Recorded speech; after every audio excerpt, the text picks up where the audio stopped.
name is Charles Williams. I'm a permaculturalist. I teach permaculture. I do permaculture design and consulting. I'm living here in Halifax, Nova Scotia, also known as Mi'kma'ki. I originally got into permaculture through a passion of preserving wild spaces. I loved the deep wild, miles out, nobody around, and I lived in remote and wild places for many years. I moved from remote wild places to rural spaces because it was the area I could make the most influence in preserving wild spaces. I worked on permaculture ranches and projects, tens and hundreds of acres, like big projects, large forests or wildlands or grazing lands. And I love that type of permaculture. But my life changed and I ended up living in a city, which has been a real fun journey to figure out how to apply permaculture in an urban environment. How can permaculture be accessible to everybody, even if you don't live in a rural space? Because most of us don't.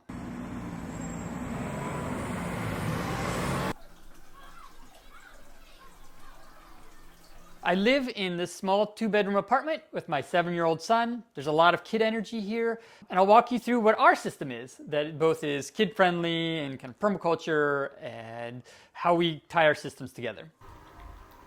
This is a tank that we grow local ecology in. So in the springtime, we go out and we get water from our local streams and ponds and vernal pools. We put them in here and we see what grows. So insects, amphibians, whatever we kind of collect, we grow in this tank, and it's a great learning. So he gets to learn a lot about our local ecology. We get to watch it transform as it goes through its life stages. It grows algae in there. It gets nutrient rich. It's set on a timer, so the water sometimes is flowing, sometimes it's not. I then take the water from here, and this is what I use to water my plants. We think in cycles and systems. Like, how can I have the waste from one system support another system? How can I stack functions? Can everything I have do many things? Can, if I have a plant growing, can it do not just give me food, but can it, shade my windows? Can it produce, something pretty or beautiful? Can it be part of education for my kid? Like, what can I do so everything I have does many things? Down here, I have my guinea pigs, and you'll get to see more about them later. They're actually outside grazing right now. They're eating the grass, but they live in here. And that part of the system they do is they'll eat a lot of the vegetable scraps. They turn them into really nice manure and soak bedding, so bedding that they've peed on, and we'll use that. Some of that will go in the green bin because of the volume, but the rest of it goes for mulch over top of my plants. So you can see on all of my planters, the soil is covered with the bedding that is manure rich, and because there's worms in it, we'll talk about the worms in a minute, they break it down. So my apartment's on the 4th story up over here. There's a stairwell down. We are between the building and a parking lot. In the space, there's a fence over here, so this is a dead space. Nobody really comes here. So I bring my guinea pigs down.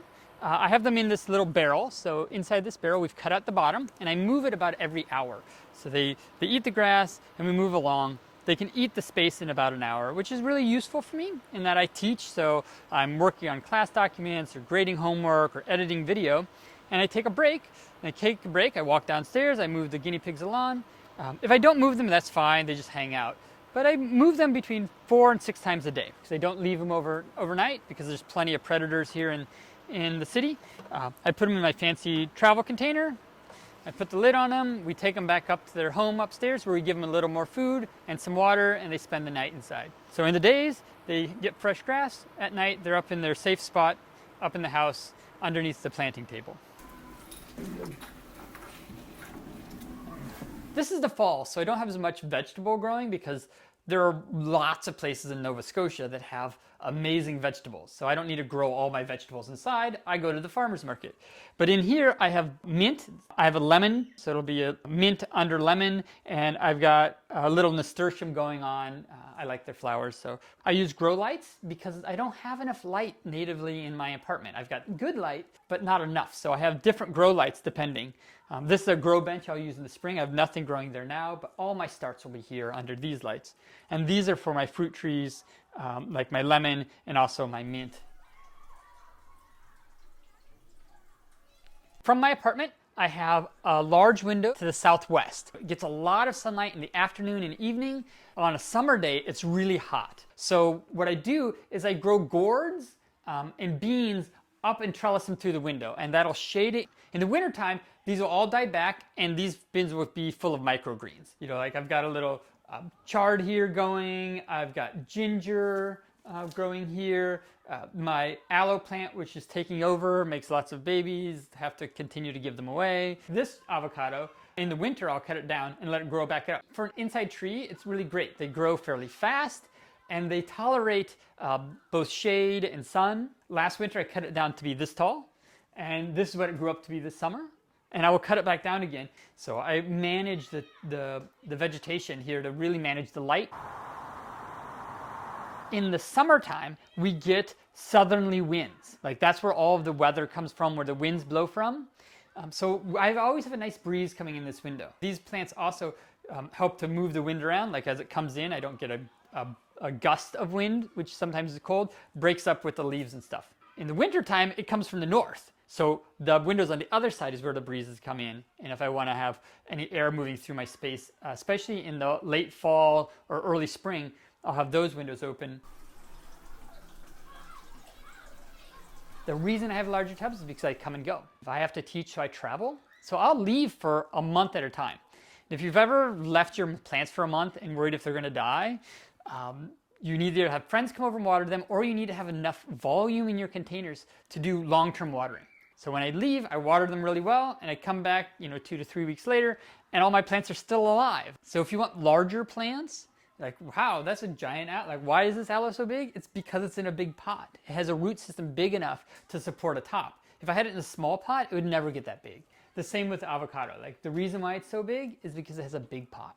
So depending on what size of plant you want, you can adjust the pot to affect the size.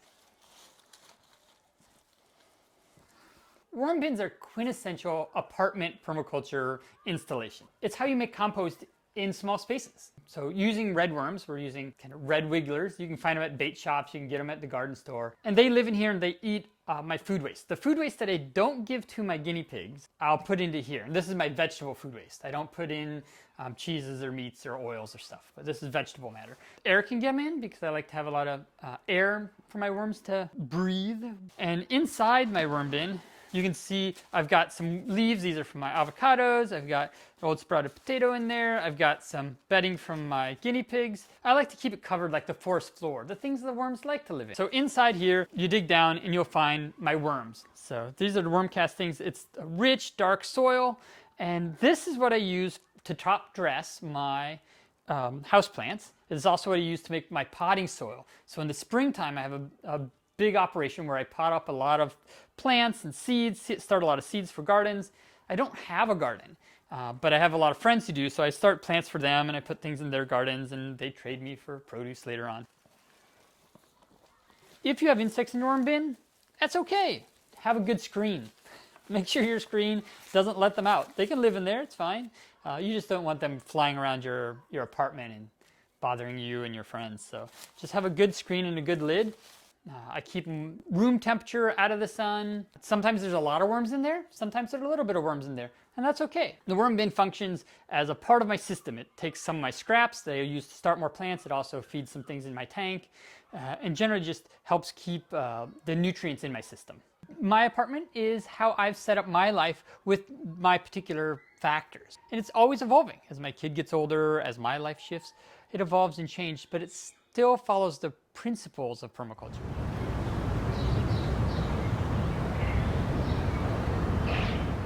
I do a lot of teaching. So Earth Activist Training is an international teaching collective. We teach permaculture, landed permaculture. We teach apartment-based permaculture. We teach natural building. We also teach something called social permaculture, which is how do we arrange our lives in a permaculture context, and how do we arrange our organizations. So it's not just about designing landscapes, but it's about designing organizations or communities.